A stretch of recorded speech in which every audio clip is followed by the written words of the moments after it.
We have not had an opportunity to react to what Rafael Devers said about the third base position with the Boston Red Sox and what his manager has said about a promise for him to be the team's third baseman moving forward. The Red Sox are back, baby. They're back. They are absolutely back. They are front page news. They have controversy. They have drama. They have stories that people care about. It's wild. This is baseball. This is baseball right here. Yes. Fireworks, baby. There it is. Yeah.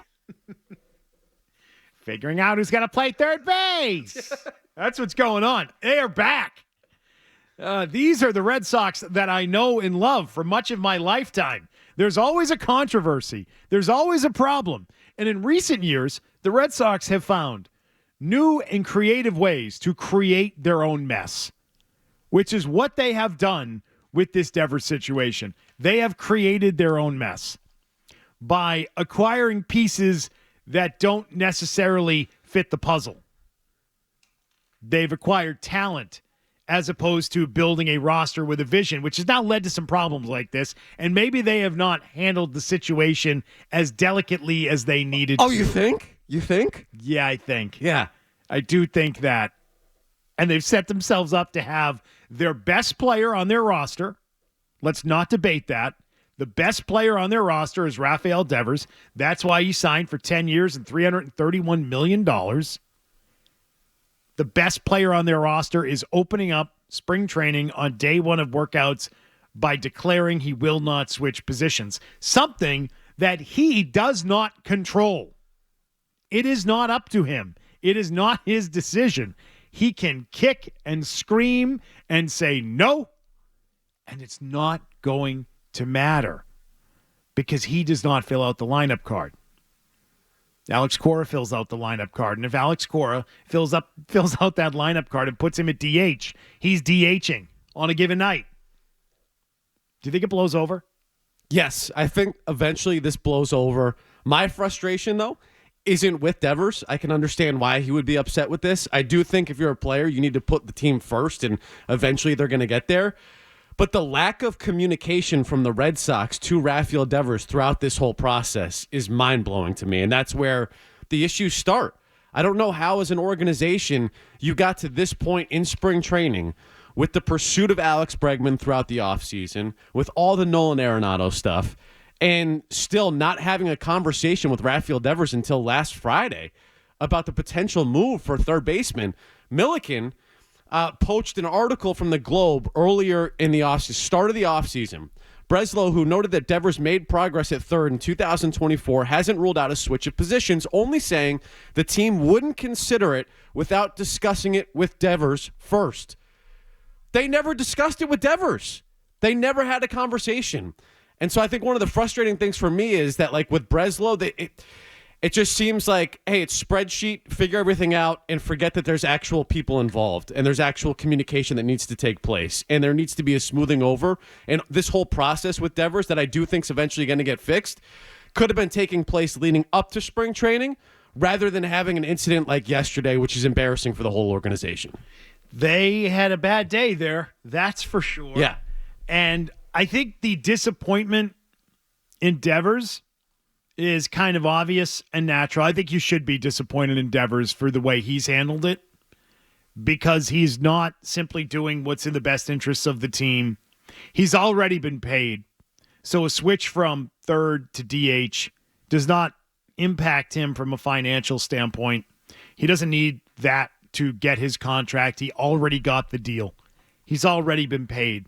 He's going to collect $300+ million on his deal, and it's for the next decade. He's locked up.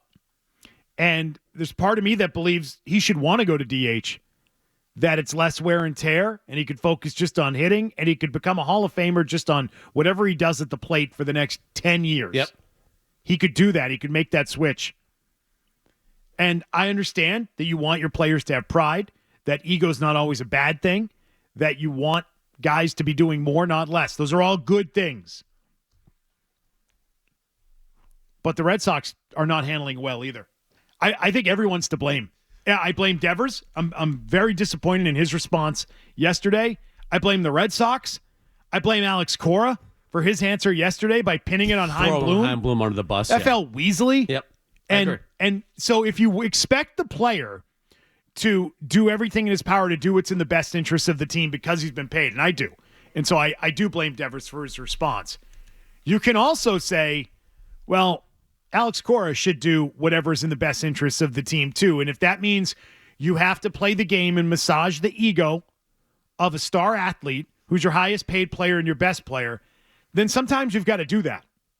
Sometimes you've just got to kind of suck it up and massage the ego and play nice with a guy like this. That's in the best interest of the team for peacekeeping purposes, so that you don't have the situation that you had on your hands yesterday, and not leaving it to the last minute, and not leaving your roster construction to the last minute. If you had signed Alex Bregman 3 weeks ago or a month ago, you could get all of this out of the way before you get camp. But so there's a lot of different issues that led to what happened yesterday. Well, I also think, do you think the conversation was a little early? Do you start Bregman at second? Allow Campbell to potentially win that job, and if you have to make that move, fine at the time. A lot of this felt either have the conversation with him beforehand, because I do think, I'm with you. Disappointing response from Devers when it comes to this whole thing.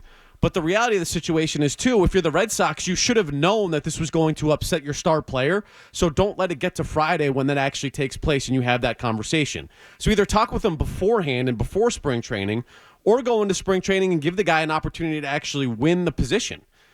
But the third base conversation on Friday and knowing he's upset and letting him get to the podium yesterday and have that take place was crazy. I think the Red Sox don't know if Christian Campbell is ready to be a major league player. If he is ready to be a major league player, and they are willing to bite the bullet on the service time and have him on the opening day roster, and he is their best second baseman, their best lineup has Bregman playing third and Christian Campbell at second base and Devers at DH. So if they're trying to win the most games they can win in 2025, that's what their lineup will be if the kid can play. But they don't know it yet, which is why they can't commit to who it is at third base. But if that kid can play, Bregman at third is your best lineup. I don't think there's really any debate about that. There really isn't. And so it's not even Bregman versus Devers. You're a much better lineup with Bregman at third than you are with Devers at third. That just makes the most sense. Yep. So I don't even think that's really a debate here. It's whether or not you have another second baseman to play that position to be able to make the moves here. So the response from Devers stinks. It does. It really does. And he had been sending signals throughout the course of the offseason through his agent that he's a third baseman, didn't want to move off the position. That isn't news. That shouldn't have been news that he said these things yesterday. I just wonder if the team could have done more to try and head this off, to not have it play out so publicly, to, again, construct their roster in a way where they could have told everybody involved exactly what they're doing before they get to day one of camp. Because the truth is they don't know, because they didn't build this as a complete roster. They're waiting and seeing is what they're doing. They're just kind of waiting it out. We'll see how it plays out over the course of spring training. If the kid can play, we stick him at second base and we stick Bregman at third. And that's kind of the more alarming part of this, is the team doesn't know where they're going to play Alex Bregman. Forget the Devers angle of it. They don't know where they're playing Bregman yet. And they just signed him to a massive contract. And they're not quite sure where he's going to slot in the infield. Did they tell him he was playing third base? I don't know. I don't know what they told him. My guess is he's working on the assumption that he's going to be playing third base. Agreed. Do you think it's a coincidence that he has apparently been given tips and pointers to Christian Campbell already in spring training? No. If I were him, I'd be working my ass off, making sure that kid can play the position and is ready to play at this level.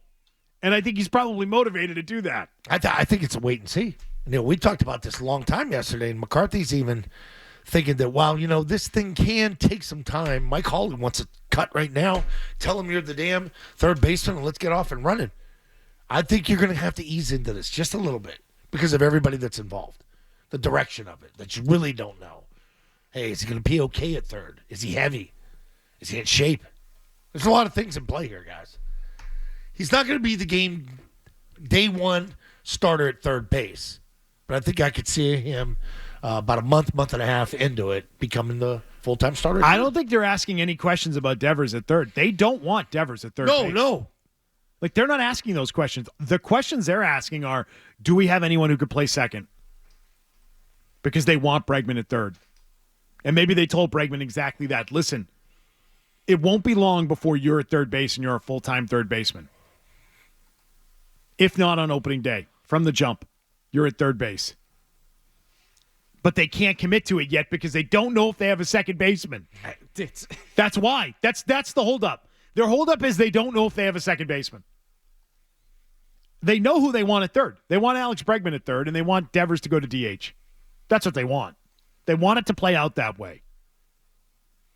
And I think those are the questions they're asking. No. Campbell ready to go. Devers, you want to go to DH? No. He knows that word. I could understand it if Devers didn't have his contract. No. I would understand it. I would get it. But the organization knew he felt this way. That's my thing. So why are you springing it on him? Like, why are you not talking through the whole offseason, trying to massage this and make this an easier transition for the guy, rather than getting to this point and just there you go, launching him into it's unbelievable. Grenade, here we go. Let's blow everything up as we get into spring training here. Unbelievable. We got to put some of this on Alex Cora, too, Mr. Players Manager. Yeah, this is not being a player's manager No. at all. and Heim. This should have And been not taking smoothed any over before we accountability, even by the got way. here. I agreed. Yeah. Yeah, Cora's not putting enough work on this. And again, if it's all about what's in the best interest of the team, what is in the best interest of the team is Cora playing to the ego of Devers. Now, is that what you want? Do you want to have a player that his ego gets in the way? No, you don't want that. Nobody's wanting that. No one's saying that it's okay. But you have it's reality. Yeah. It's the situation that he's dealing with. And I think just saying, well, whatever they told him when he signed the deal, tough crap. I mean, that's how we all feel. But he's got to deal with the player.